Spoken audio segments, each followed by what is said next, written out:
it's Joseph at the Peachtree District Championship. I'm joined by Team Bean and their 4-lane shooter, Clover. Here to tell us more about it is Andre, Adi, Shabam, Yvonne, and Nikhil. They've had an absolutely phenomenal season, currently ranked 1 year at the championship, and they've gone 42 matches undefeated. So let's dive right into it. So to start off with our intake, we wanted to shoot for a compliant intake. This way we use our polycarbonate plates as our consumable resource, so we're not switching out crucial parts of our intake each match that whenever it breaks. We use these torque transfer plates right here to transfer the torque on our pivot to increase the longevity of the polycarbonate plates. We deploy intake. To move over, we have our passive kicker that we use surgical tubing right here to try cinching it down to the ground as low as we can, and it increases the chance, decreases the chances of us reaching up on other balls when we're going over the bump. Moving over to our powertrain for the intake, we use 2 Kraken X60s on these motor plates, which decrease the chance of our belt slipping off, which we've had in the past with our V1 intake, where we had the motor back here at the pivot, and it really increases the consistency of our intake. To finish off with the intake, we have a 90 thou unpunched bash bar, which protects our roller, which is a 3-inch polycarbonate roller that's covered in silicon. Incredible design work on that. Can you tell us more about the feed system? Moving on to our indexer, we have a movable indexer so that we can access our electronics underneath. That pops up in a very helpful, easy way. It pivots on 2 tiny little bushings in the back. We have 9 rollers total. 7 of them are polycarbonate so that we can bounce around a little bit and take all the bounce out of the balls. And the last 2 are aluminum so that when feeding up into our tower, we have the correct compression that we're aiming for. It is powered by a single X44 underneath the shooter, underneath the indexer on a 3-to-1 ratio, and feeds directly into our primer. Our primer over here is powered by 2 Kraken X44s. Both of them are on the same 3-to-1 ratio. All 4 lanes are actually linked together so that we have the same consistent feeding across the entire robot, and they help accelerate the ball from a standstill, and we run it around 10 RPS just to help the shooter get up to speed. Andre, do you want to talk about the shooter a little bit? And can I just interject there? Why did you guys decide to go with a 4-lane shooter specifically? So the main reason we want to go with 4-lane shooter is just we couldn't fit 5. It's a bummer. I know. All right, to move on to our shooter, we have a 4-lane shooter. Initially, we had 4 individually powered lanes on 4 separate shafts, but we noticed we're pulling a lot of current when we're training our interpolation data. And the way we overcame this is by around 8 or 9 different rebuilds of the shaft, and we ended up using 1 long drum shaft, and we were able to tune the amount of inertia we have with these 3 SDS flywheels and about 0.6 inches of compression. We use these 4 Kraken X60 motors down here that are covered with this motor plate that's covered in PTFE tape so that we have a nice slick surface that we can go and have the balls index a lot quicker. Before we get to our next segment, we'd like to thank the following. Kettering University's cutting-edge programs and their experiential co-op model seamlessly blend the professional and academic worlds, offering hands-on, future-focused learning that empowers students to pursue new ideas and inspires other institutions to follow their lead. Don't just be ahead of the curve, create the curve. Get more information at kettering.edu/first. It isn't too late to order competition apparel for your team at FRC Tees. Founded by First alumni and offering a free 14-day turnaround with expedited options available, go to frctees.com to see why hundreds of teams are making FRC Tees their first choice for their apparel needs. That's frctees.com. Really cool stuff. Thank you. Moving on a little bit into software.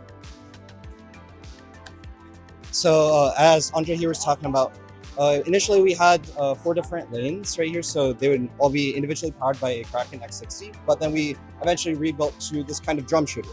So initially with the 4 different lanes, we were using a bang bang controller to basically get our flywheels up to speed. But through a lot of testing, we noticed that it just really wasn't consistent at all. So we would be undershooting a lot of balls, we'd be overshooting, and it just wasn't, we just knew that it wasn't reliable enough for us to bring to competition. That's why when we rebuilt to a drum, we decided to switch to a master follower situation with torque FOC.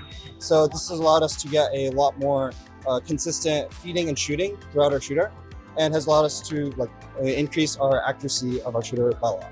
So with this drum shooter, in order to shoot from anywhere in our align zone, we actually use multiple different interpolation maps. So for example, we have an interpolation map for our shooter right here. We also have an interpolation map for our hood right here, which is powered by 2 linear actuators and a rev servo hub. So we have different sets of interpolation maps. For example, if we're shooting into the hub, then we have 2 different interpolation maps there. On the other hand, if we're in the neutral zone and we're ferrying back to our side, we have 2 different interpolation maps there. So all of these different interpolation values have been tuned through many hours of testing, both in our shop and also full fields. And the benefit of this is that if we ever notice something like, hey, we're not shooting so well from this particular set point right here, we just go on a field, redo the set point, and we'll be good to go. Okay, yeah, so talking a little bit more about how we use our shooting kind of like in practice in matches. One major part of that we found a lot of success through is obviously our shoot on the move. So what we do, we actually use shoot on the move via dynamic time of flight recursion. So pretty much we're calculating our robot's velocity. We're kind of calculating where we're going to be when we end up shooting all of our balls, as well as the changes as the balls are flying through the air, and we're kind of taking all of that into account. And through that, also through lots of testing within our shop and also full fields, we kind of tune that shoot on the move. For ferry on the move, we've found a very similar system that we're using. So we just increase our hood angle all the way to the max amount, and then we adjust the flywheel RPS accordingly in order to ferry to different points. And that's essentially our shoot on the move and ferry on the move. All of this wouldn't be possible though without our vision system. And our vision system here uses these 4 cameras. We have 2 in the front and we have 2 on the sides.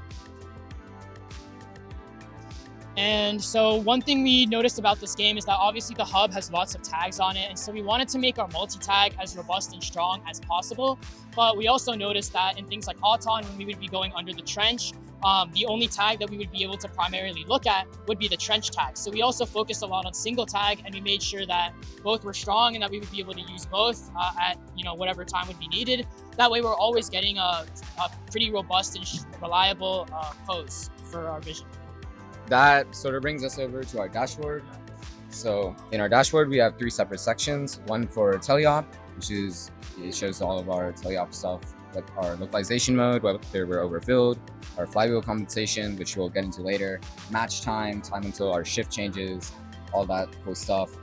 In our Auton section, we can select an Auton using our dynamic Auton. And in vision, as he just covered, we also have some stuff with that. So the main feature in this Auton section is our dynamic Auton, where we have different sendable choosers in order to select what Auton we want to create.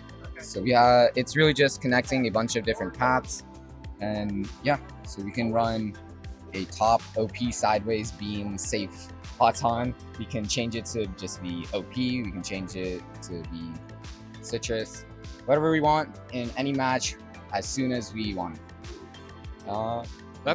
That's really cool. Have you guys found that that's helped you with kind of the contested Autons this year? Oh yeah, a lot. We can change our Auton like last minute. We see we're against like a team we can't beat to the midline, and we just change it to be a safer path. So yeah, that's incredible. Thank you guys so much. Anything else you want to highlight? Oh yeah, we have our driver controls as well. So this year we found that we want to split our driver controls between the driver and operator. We want to make sure that the driver is doing like minimal thinking during match, just go get balls, come back, dump. Go get balls, come back, dump. And the operator should handle all of the other, nuanced stuff. So that includes things like our flywheel compensation, right? Because eventually our flywheels begin to damp down, and so we need a compensation percentage to bring them back up to speed. Localization modes, which assist with vision, keep it running smoothly, and marking whether we're overfilled, things like that, as well as a pre-fire command to start our rollovers early. The last major part of our software is our driver assistance. So to keep the driver's job easy, we have 2 different alignment operations that we can run on the robot to automatically align him to any position on the field. So first there's auto align, which just takes the current robot pose and interpolates it to another robot pose. You can shoot on the move while doing that, or you can just normally move over there and then start shooting. Whatever you want to do, whatever is up to the driver. And then there's also our trench assist, which gives the driver a lot more confidence while going through the trench. He holds the button down and we align to the trench, and we can just straight bullet through. Yeah, and that's about all. All right, thank you so much, Nikhil, and thank all of you for taking the time. This has been absolutely phenomenal talking to Bean. Thanks for tuning to Fun, and have a good one.